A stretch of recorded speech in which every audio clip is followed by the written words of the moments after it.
Hello दोस्तों, मैं हूं संजीव तिवारी और आपका स्वागत करता हूं इंट्रिंसिक टीचर में। बोर्ड वालों के फेवरेट क्वेश्चंस लेकर हम हाजिर हुए हैं एक बार फिर से। चलिए देखते हैं आज का प्यारा सा क्वेश्चन। 10 सेंटीमीटर फोकस दूरी वाले उत्तल लेंस से 20 सेंटीमीटर दूर 10 सेंटीमीटर लंबी एक मोमबत्ती रखी गई है। लेंस से बने मोमबत्ती के प्रतिबिंब की स्थिति, प्रकृति तथा लंबाई ज्ञात कीजिए। सवाल पे पहले हम फोकस करते हैं हमें क्या क्या दिया हुआ है। हमें दिया हुआ है एक उत्तल लेंस है। क्या है? एक उत्तल लेंस। हमने उत्तल लेंस ड्रा कर लिया। फिर हमें दिया हुआ है कि उसकी फोकस दूरी कितनी है, 10 सेंटीमीटर। तो इसकी फोकस दूरी हमने 10 लिख ली, 10 सेंटीमीटर। अब उत्तल लेंस की फोकस दूरी हमेशा पॉजिटिव होती है। क्यों? क्योंकि अगर इनफाइनाइट से रेज प्रिंसिपल एक्सिस के पैरेलल आएंगे इस तरह से, तो वो यहाँ पर फोकसित हो जाती है अपोजिट डायरेक्शन में। और हमें पता है कि जो प्रकाशीय केंद्र होता है, ऑप्टिक सेंटर होता है, उससे दाहिनी तरफ की दूरियां पॉजिटिव होती हैं और बाईं तरफ की दूरियां निगेटिव होती हैं। ऊपर की दूरियां पॉजिटिव और नीचे की दूरियां निगेटिव। ये आपका ओरिजिन पर होता है प्रकाशीय केंद्र। तो ये जो यफ है, ये आपका प्रकाशीय केंद्र के दाहिनी तरफ है, इसलिए यफ क्या होगा, पॉजिटिव होगा उत्तल लेंस के लिए। तो हमने लिख लिया यफ बराबर +10 सेंटीमीटर। अब क्या दिया हुआ है हमें, वस्तु की दूरी 20 सेंटीमीटर।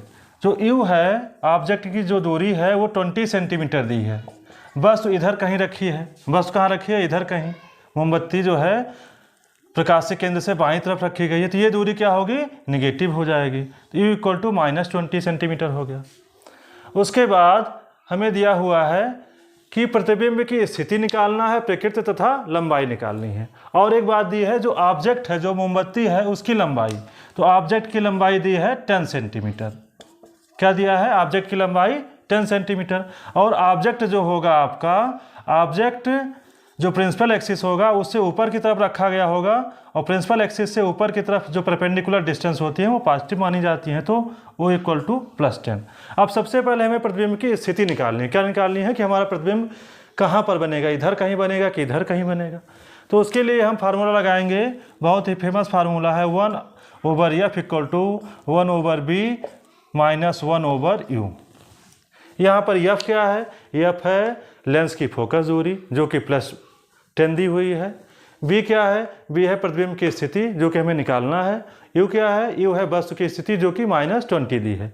अब इसी फार्मूले में हम वैल्यूज़ को पुट कर देंगे।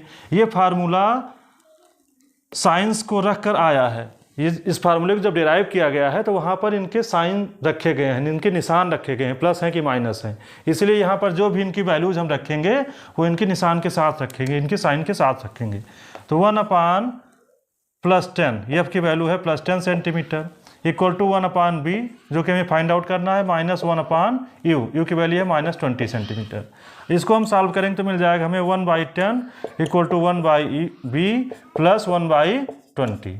इसको अगर आप सॉल्व करेंगे तो मिल जाएगा 1/b इक्वल टू 1/10 - 1/20। ये 1/20 इधर आएगा लेफ्ट हैंड साइड में, तो ये पॉजिटिव है तो यहाँ निगेटिव हो जाएगा। अब इसको हम सॉल्व करेंगे, 1/10 में से 1/20 घटाना है, तो इसका एलसीएम हो गया 20।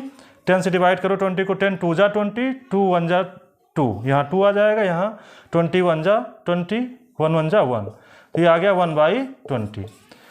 1/b इक्वल टू आ गया 1/20। तो b की वैल्यू कितनी आ गई? b की वैल्यू आ गई 20 सेंटीमीटर। कोई निशान नहीं लगा, इसका मतलब पॉजिटिव है, तो b की वैल्यू +20 सेंटीमीटर। अर्थात हमारी जो मोमबत्ती है उसका जो प्रतिबिंब बनेगा वो प्रकाशीय केंद्र से दाहिनी तरफ 20 सेंटीमीटर पर बनेगा। यहाँ कहीं, ये यहाँ से यहाँ तक की दूरी 10 है, ये फोकस दूरी है, तो ये लगभग यहाँ पर बनेगा 20 सेंटीमीटर दूर, ये बनेगा आपका प्रतिबिंब। अब ये तो प्रतिबिंब की स्थिति हमने पता कर ली, प्रतिबिंब की हमने स्थिति पता कर ली, लेकिन अभी हमें प्रतिबिंब की प्रकृति के बारे में नहीं पता कि आपका प्रतिबिंब क्या है, उल्टा है कि सीधा है, कैसा है। प्रतिबिंब के बारे में हमें इतना पता चला कि प्रतिबिंब 20 सेंटीमीटर बन रहा है और वास्तविक प्रतिबिंब है, क्योंकि इधर है तो पर्दे पर लिया जा सकता है, तो जो पर्दे पर लिया जा सकता होता है वो वास्तविक प्रतिबिंब होता है, रियल इमेज होती है। अब हम उसके लिए क्या करेंगे, इसकी प्रकृति के लिए कि उल्टा है सीधा, उसके लिए हमारे पास दूसरा फार्मूला है आवर्धन का। जो मैग्निफिकेशन होता है, आवर्धन बराबर होता है I/O equal to B/U। M magnification equal to आवर्धन बराबर होता है I divided by O equal to B divided by you.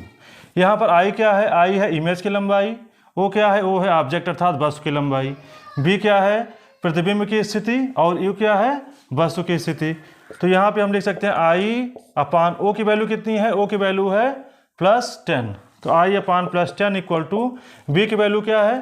+20, you की वैल्यू क्या है? -20। ये वैल्यू पुट करके हम सॉल्व करेंगे तो आ जाएगा आई अपान 10 इक्वल टू -1। तो आई की वैल्यू क्या आ जाएगी? आई की वैल्यू हो जाएगी -10 सेंटीमीटर। अर्थात जो हमारा जो प्रतिबिंब होगा, मोमबत्ती का जो इमेज बनेगी वो 10 सेंटीमीटर का ही बनेगा, बस उसके बराबर ही बनेगा, लेकिन -10 आया है यहाँ पर, इसका मतलब इस डायरेक्शन में बनेगा, उल्टा इस तरह से। तो इसकी प्रकृति के बारे में हम लिख सकते हैं कि मोमबत्ती का प्रतिबिंब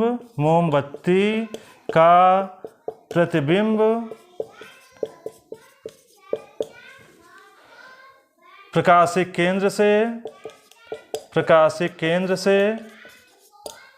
केंद्र से 20 सेंटीमीटर की दूरी पर उल्टा बनेगा। क्या बनेगा? उल्टा बनेगा। और प्रतिबिंब की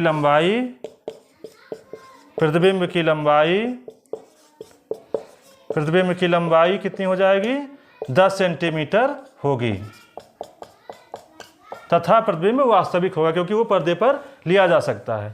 तो आप ध्यान से यहाँ देखिए, यहाँ पर बस इसकी फोकस दूरी है 10 सेंटीमीटर और यू है 20 सेंटीमीटर, अर्थात जो वस्तु है वो 2f पे रखी हुई है, फोकस दूरी से दूने डिस्टेंस पे रखी हुई है। तो आपने पढ़ा होगा रे डायग्राम में कि जब कोई वस्तु 2f पर रखी होती है तो उत्तल लेंस द्वारा उसका वास्तविक उल्टा वस्तु के बराबर ही बनता है। तो यहाँ पे क्या आ गया? वास्तविक बना है, उल्टा बना है और वस्तु के बराबर बना है। तो इस तरह से हमने सवाल भी लगाया और ये भी चेक कर लिया कि हमारा आंसर सही है कि नहीं है। ये बोर्ड एग्जाम में कई बार पूछा गया है।